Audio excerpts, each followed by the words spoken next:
you guys came to stay? You flipped out and tried to leave without saying goodbye?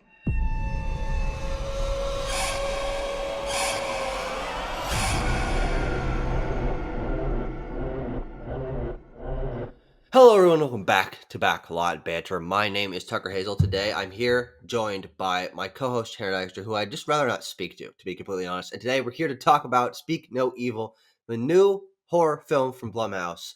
We're here to give you our thoughts, but of course if you have seen Speak No Evil, tell us. Well, actually, no, don't. You know what? Frankly, don't speak about it. Don't tell us in the comments. Wink. Are we turning this into like the new Fight Club? Don't tell us in our Discord. Wink. But yeah. do subscribe. Do Yes. like the video, all of that. And Tanner. Yeah. I'm just skipping the fluff. I'm not Okay. gonna do a little bit. What do you think of the movie? So Tucker, obviously this has become infamous in the last several months, this film Sure, and its yeah. trailer in front of other movies. To a select group of online people. Exactly. People who go to the movies regularly, as many moviegoers seem to have done over Yeah. the summer movie season, they were plagued by this trailer. Mhm. And sort of, building this film in a direction where, like, I don't want to see this trailer anymore. Yeah. I just want to get it out of here. I'm not excited for this movie. And subsequently, the early reactions were like, it's pretty good. And Tucker, I'm here to say, pretty good. Hey, there Pretty you go. good. I also, about a month ago, watched the original 2022 Danish film Yeah. of the same name. And I'll say it, Tucker, I don't know if this is a hot take. I think that original is a pretty celebrated horror film. This one's better. I'll say it. Okay. Now I have not seen it, so we may talk a little bit about how it differs Mhm.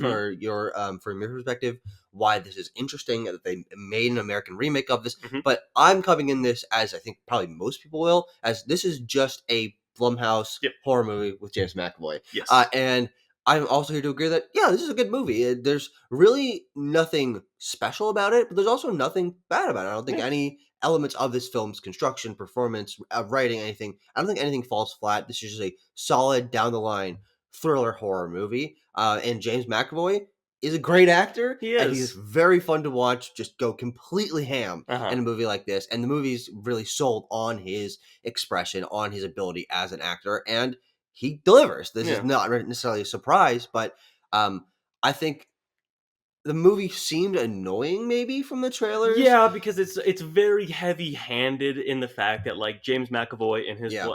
Patty, James Yes. McAvoy's character, and his wife Kira are sort of like they got some dark secret. Yes, Oh yes. boy, are we trying to telegraph that to you in this trailer? Yeah, and what I think is interesting about this film, where I want to start with, what I think makes this film unique, Mhm. is that, to be completely honest, obviously I've seen the trailer, I knew that they had some fucked up secret, I knew this is a Blumhouse movie, it's going to devolve. The first almost exactly 1 hour of this film, I think, is actually even more fun to watch, as if they do not have a Yeah, dark secret. yeah. And it's just like, man, aren't people with slightly weird social interactions, aren't they just the worst people ever? And so we're watching an hour of this movie. No, a number of times, Tucker, you turned to me whenever, like, they did something slightly wrong or slightly annoying, and you're like, God, these people are evil. Yeah, They're yeah. evil. But because I think it's really weird that there really isn't much, like, seriously wrong telegraphed for the first one hour of this film. That's Yeah. over half of the runtime of this film. That is largely because, and I'll bring in my comparison to the Danish film here, the first two acts are basically just lifted straight from that. Sure, It is okay. that first movie. It is sort of, playing with this. A lot of comedy films might be a comedy of manners. This is a horror of manners, essentially. Okay, sure, yeah. Where, like, you don't want to cross social boundaries. You don't want to Sure. be rude. It's sort of playing with that idea in a horror film context, and it's very much the same in this 2024 version. Like, they are a little too handsy with each other at dinner. They walk out on you with the bill. They, like, maybe overstep boundaries with parenting your child. Yeah. Like, all this stuff isn't evil. It's not bad. It's just like, well, these people don't understand the social norms that we adhere to. And there's also the cultural element brought in that these our main two characters, Scoot McNairy and Mackenzie Davis, are now American immigrants living in Europe. And so there's a cultural divide there as well. And James McAvoy and his wife's character, always they throw out these things like, oh well, sometimes sometimes I lie a little bit Yeah, because I'm yeah, insecure, or my wife grew up in like the foster care yeah, system.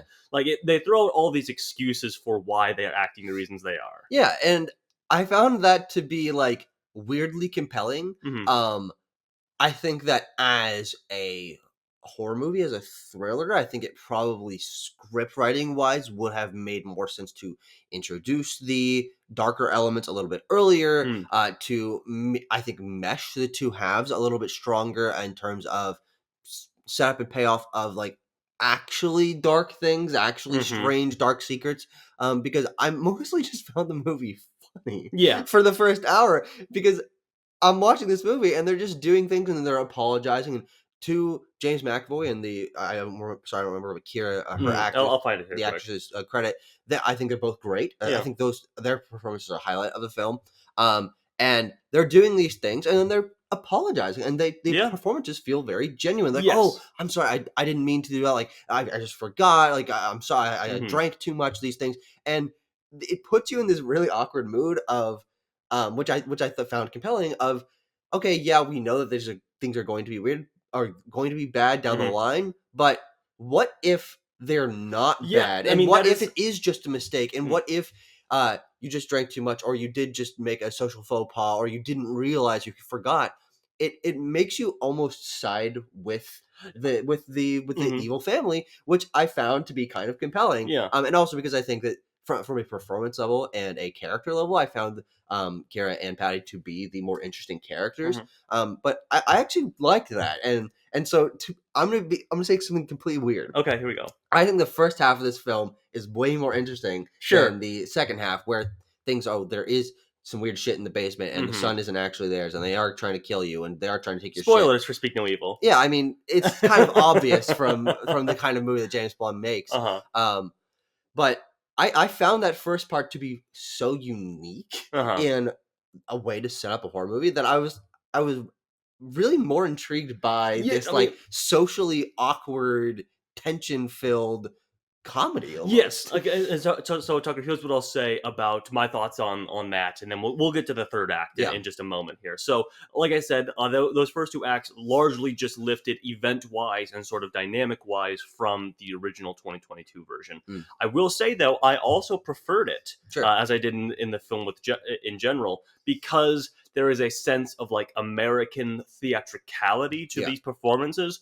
where you can have more fun with it. Mm, Like, the European film is much more straight down the line. It yeah. is much more nihilistic, sort of in a very European Scandinavian film culture fashion. Whereas this, they are really hamming it up, the Oh yeah. dynamic Oh yeah. here. You mentioned that with James McAvoy, but it applies for all the Yeah. No, it characters. definitely does. And you're getting our characters, our actors are doing monologues about their backstories and things like that. That is not at all in that European Okay. version. So I will say that yes, on like a horror movie goer level, I was Yeah. like, this is just more compelling to watch. It feels more familiar, and of course, Yeah. I like a foreign film, of course, but like sometimes I just want to watch a Blumhouse movie where people are yelling or ranting about Yeah. something, and it's rewarding from that standpoint, especially when you have talented performers like Scoot McNairy, Mackenzie Davis, James McAvoy, and Aisling Franciosi Yeah. is the actress for Kira. Yeah. So yeah, I think a lot of those events, like a lot of the events of the first two acts, I was familiar with. It was like, oh, this is Sure. the scene where they're doing this. This is the scene where they're going to the restaurant. This But is they the put a different enough spin on it to they make it do. kind of compelling. Yeah, they change up the order a little bit, and then the performances are just vastly different. Sure.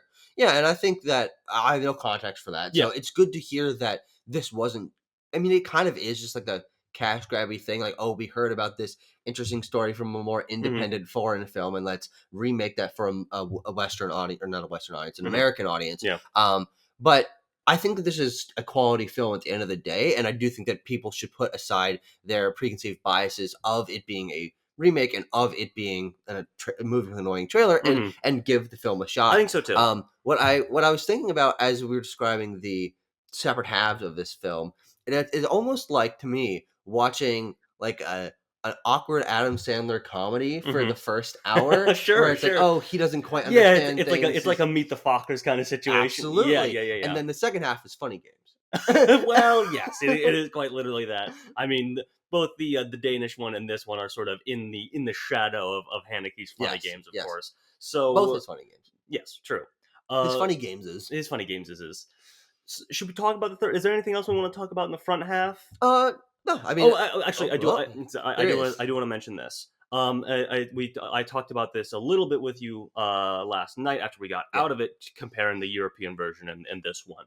Oh. And why I like it more, and why I think it might be a better film on the Okay. whole, because it Americanizes it with this very compelling and interesting theme of like American masculinity. Scoot Sure. McNairy's character, it is revealed, Mackenzie Davis was sexting a coworker of hers, I Yeah. believe, basically like very much emasculating him, and he has to like come to terms with that in their relationship. And they have this Yeah. definite divide. They mentioned that they aren't having sex a whole lot, Yeah. at least not as much as James McAvoy and Kira. and Kira.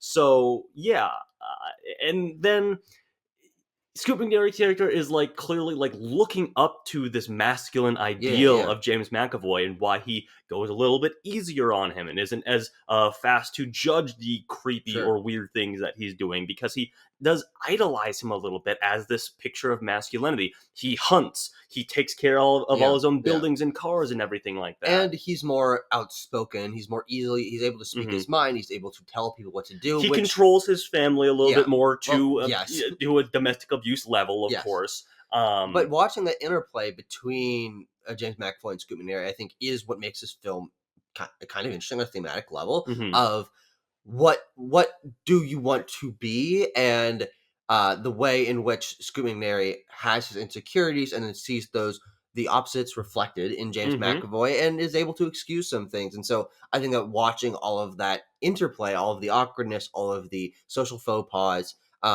be put through this lens of relationship drama, or relationship issues, of masculinity, of the low self-confidence that Scoot Mhm. McNairy has. I think it does add a really interesting element to it. I think that because Scoot McNairy, especially in that first half, Mackenzie Davis is kind of the one, like, she does feel more commanding in the relationship, and she's kind of telling him, we need to do this, we need to do that, and he's like, he kind of feels like he's on the back foot for everything. Yeah. And so I think he's kind of the audience in for like, oh, he's the one I like side with most. Yeah. And then watching him be like, no, it's okay, and like Then and he like, becomes the unreasonable one. well, definitely. Well, Yes. yeah, yes.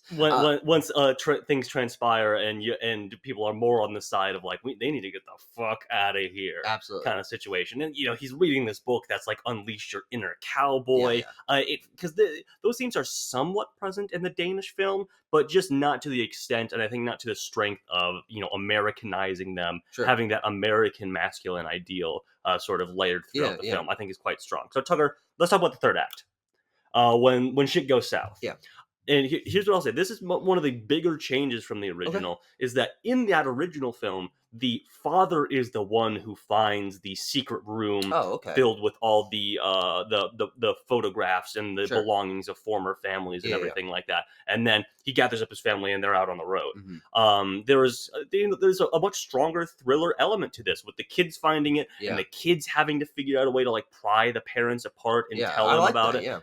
I think it's just much more compelling and thrilling to watch. Than the dad being like, okay, found a thing, let's get out of here. Yeah, and I think that is the element that includes the kids the most. You'll notice we haven't really talked about them. I True. think they're both good. I think so too. The element of the children and parenting is what makes them like, obviously, okay, you need to include these characters. But I think tying them into the plot a little bit stronger by having the daughter, whose name is Agnes.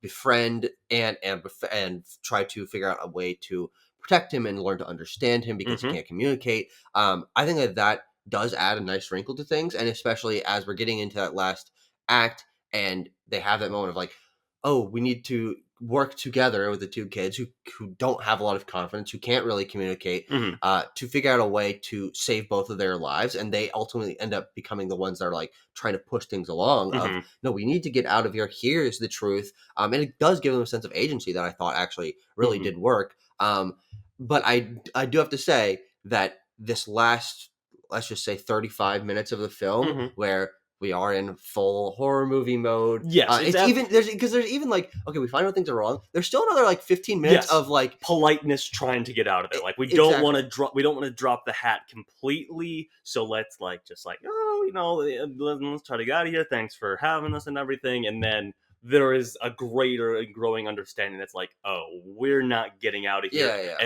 And we know, and they know that we know. Yeah. And so it's after they fix the tire of the car and they try to leave that thing's completely turned on its head, Mm-hmm. and then they're tied up, and then we're smashing things in the house, and Uh-huh. then we try and get on the roof, and this other guy shows up.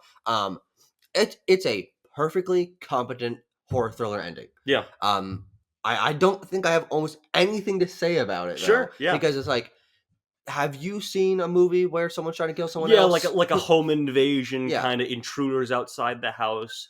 I think because it is condensed, it's stronger than Sure. like Yeah, the fair enough. entirety of The Strangers Mm. or something. But it's like not quite to the level of kind of what like a master of that genre in terms of film. Like You're Next Mm. is something that I think really holds up there, or Ready or Not, for example.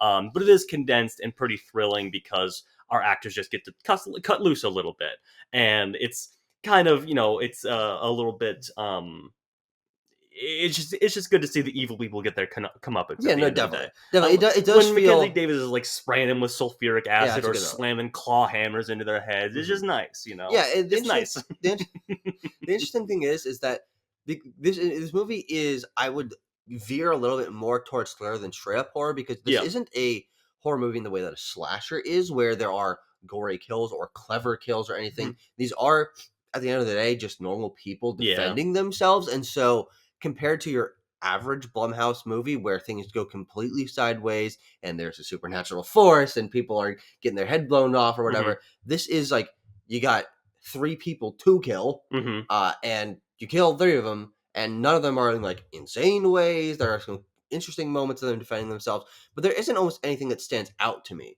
for this last bit, other than it's narratively satisfying to see things come to a head. I like the fact that with all the tension boiling, it does feel like it comes to a crescendo, and, and there's a lot of tension and action and people screaming and hiding behind doors and things. But I'm much more compelled by this film as that awkward social dark comedy Yes, for the sure, first hour and yeah. 15 minutes than I am the thing that I feel like they've played more into in the trailer. I don't know, actually, it's not necessarily true. Well, but that's the thing about it. So I'll do a little my last bit of like comparing, contrasting with the third act here, because it is completely different. Okay.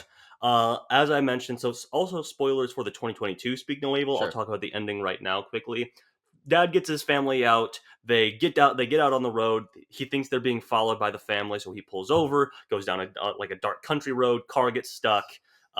He gets out and tries to run away. Comes back to find his family's been captured. Okay. And then that's like the end. That's like that's the one that's like, oh, it's over. Mm. There is no like, oh, we have a fighting chance, maybe. Like, no. They are captured. They get drugged.